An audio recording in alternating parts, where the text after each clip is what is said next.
अॼुकल्ह वधंदड़ महांगाई ऐं बीमारियुनि माण्हूअ खे अजीब सूरतहाल में मुब्तला करे छॾियो आहे। दवाऊं हिक पासे खीसे लाइ नुक़सानकार साबित थियनि थियूं त ॿिए पासे सिहत लाइ पिणु नुक़सानकार आहिनि। दवाऊं खाइण सां वात जो ज़ाइको बि अजीब थी वेंदो आहे। बीमारीअ जे करे खाधो पीतो न वणण सां गॾु दवाउनि जे कड़े ज़ाइके जे करे वेतर अज़ाब थी वेंदो आहे। वात में बि जरासीमनि जे करे घणे क़दुरु मसइला थींदा रहंदा आहिनि। जेकॾहिं नोट कयो वञे त इंसान जे पेट में वींदड़ हर शइ वात जे ज़रिए वेंदी आहे ऐं मुख़्तलिफ़ ज़ाइकनि ऐं तासुर जे करे वात में केतिरा ई जरासीम मौजूद हूंदा आहिनि जेके पेट जी बीमारियुनि समेत मुख़्तलिफ़ ख़तरनाक मर्ज़नि जो सबबु बणिबा आहिनि। पर उन्हनि मां जिंद छॾाइण जो सवलो तरीक़ो बि आहे जेको सदियुनि खां वठी इस्तेमालु थींदो पियो अचे। उहो तरीक़ो हकीम इलाज तौरु इस्तेमालु कंदा ईंदा आहिनि ऐं केतिरा ई वॾड़ा उनखे घरेलू नुस्खे तौरु बि इस्तेमालु कनि था। उहो आहे वात जा गुरड़ा करणु। हल्के गरम लूण वारे पाणीअ सां वात जा गुरड़ा करणु हकीम साहिबनि जो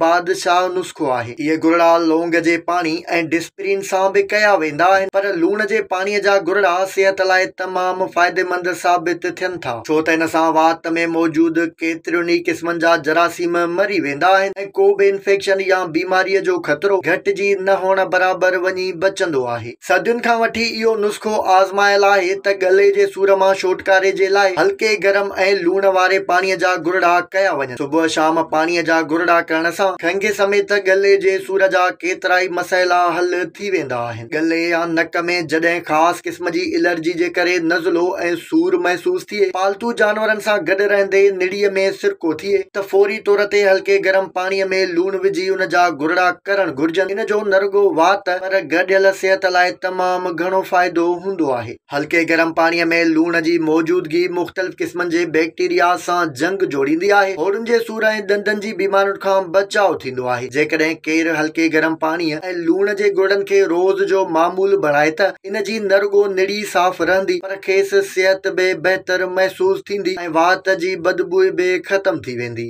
उहे माण्हू जेके हाई ब्लड प्रेशर जो शिकार आहिनि, उन्हनि खे रोज़ लूण जे पाणीअ सां गुरड़ा करण खां पासो कयो वञे। उहे रुगो हफ़्ते में हिकु या ॿ भेरा करे सघनि था, जॾहिं त गरम पाणीअ में लूण न विझी गुरड़ा करे सघजनि था।